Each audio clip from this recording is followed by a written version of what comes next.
There is not a person in this room that is not constantly up under attack.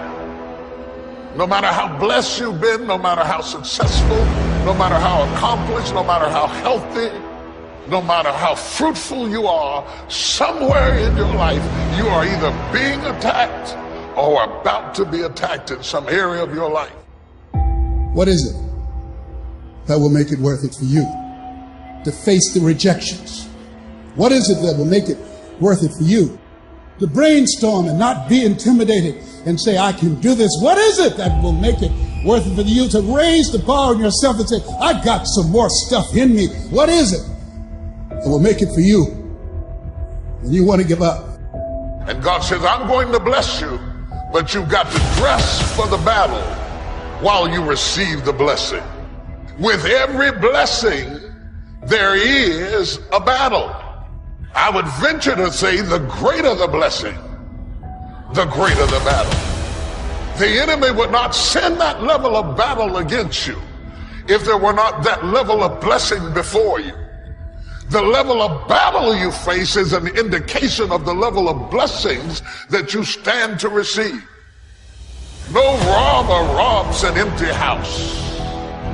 Nobody holds up a bag lady because she doesn't have anything to steal. If you're up under attack, there's something to be gained. See, you got all dressed up not to run. You got dressed up to stand, not to give place or territory, not to evacuate the turf that's yours. And it's in these moments right now that so often we feel like backing down.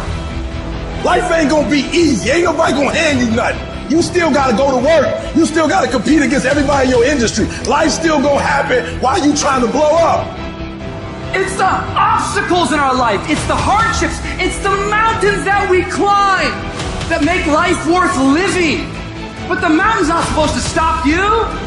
Your mountain has the materials for your miracle. Just because you feel afraid doesn't mean you have to be afraid. Just because you feel discouraged doesn't mean you have to be discouraged. Just because you have fear doesn't mean fear has to have you. It's hard to handle it. You got to fortify yourself and say, come on with it. I've got to step into it. If you're going to be successful in this game, you got to have a dog within you. You got to know it's a dog fight, and you got to go get that fight. A man's character is not judged after he celebrates a victory, but by what he does when his back is against the wall. So no matter how great the setback, how severe the failure, you never give up.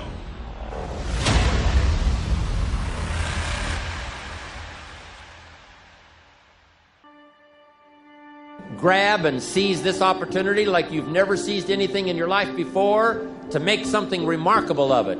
Take advantage. Don't be lazy, especially in the spring. Don't be distracted, especially in the spring.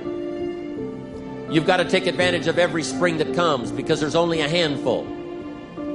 Life isn't forever. It finally comes to an end. One of the Beatles wrote, all things must pass. The sunrise doesn't last all day. Spring doesn't last all summer. The sunset doesn't last all night. We all have periods of time, pieces of time. And when those pieces of time comes, what you've got to do is take advantage of each time that comes. At the longest, life is brief. At the longest, life is just a small period of time. So don't waste your springs. Don't waste the opportunity to talk to someone. Don't waste the opportunity to have a meeting.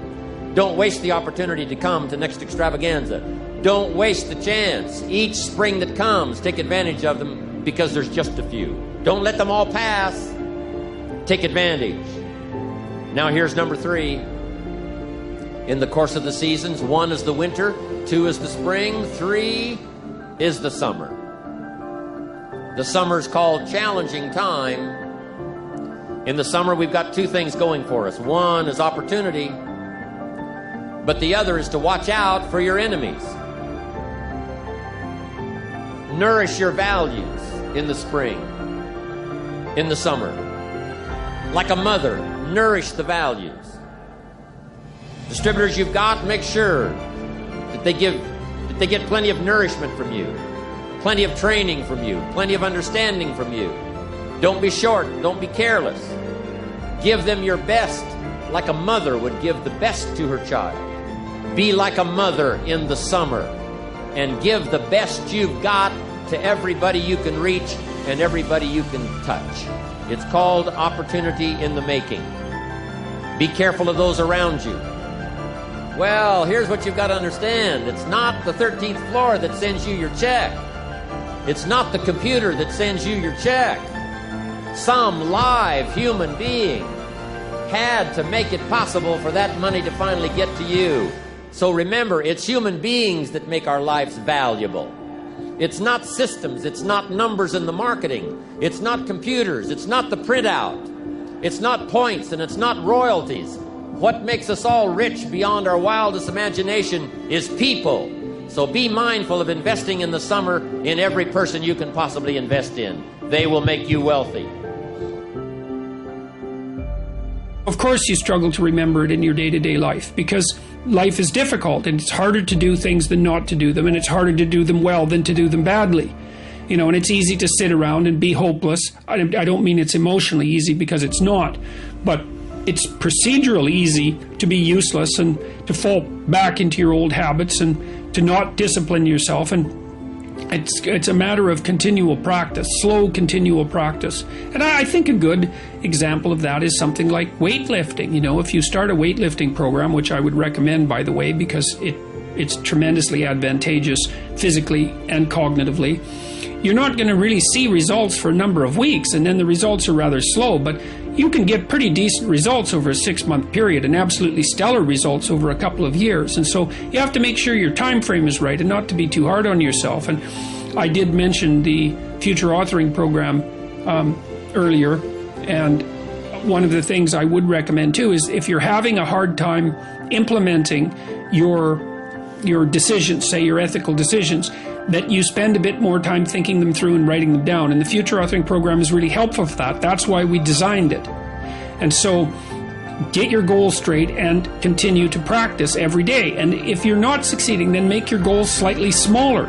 You want to make your goals large enough so that they challenge you, but small enough so that you have a reasonable probability of succeeding at them on a day-to-day basis. And then you have to also understand that if you fail on a given day, like let's say you're trying to quit smoking and you quit for 2 weeks, and then you have a cigarette and you think, oh my God, now I've screwed it up, I'm not quitting anymore. You smoke a whole pack of cigarettes. It's like, well, there's a couple of mistakes there. And one is, well, just because you had a cigarette doesn't mean you failed. It just means that you had a cigarette. You can start stopping again the next day. And the fact that you had 1 cigarette in the last 2 weeks is a hell of a lot better than the 2 weeks that you had before that. And so you've got to be realistically humble. You've got to be ambitious enough in your goals so that you're pursuing something that you regard as truly meaningful and worthwhile. You know, and maybe you can judge that to some degree if you think about someone you love attempting the same thing and think about how you would feel if they managed it. And if you would feel good, then that's probably a good what would you say? That would be a good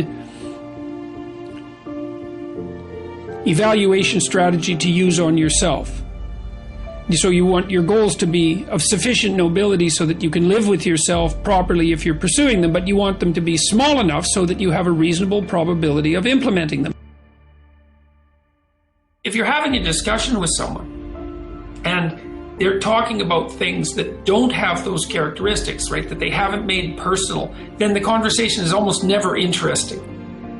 It's because the person they really are an empty shell through which ideology, cliches and slogans are pouring. There's nothing about that that's compelling because you don't see the grappling. You don't see that the other person has grappled with the ideas and come to their own unique conclusions. And it really is in that mingling of the abstract and the particular that compelling wisdom is to be found. And so and then concretely speaking, Well, there's ways of earning your knowledge, and part of that is reformulating it in your own words. That's thinking it through, right? And discussing it until you have it at hand. You can talk about it and you can generalize from it because you truly understand it. But a huge part of that is also putting it into practice and deriving your own conclusions as a consequence. And some of that can be done with debate. It's like, here's an idea I came across, and here's the idea, and here's what I think it means. And this is how I think it would change things if I put it into practice. This is how I understand this idea. And what do you think of that? Like, that's a good debate or discussion, you know? Because then the other person can say, well, I don't really agree with the way you formulated that, or I don't agree with your conclusions. And hopefully it's a real discussion and not just one-upmanship, you know, because that's a pretty dull game.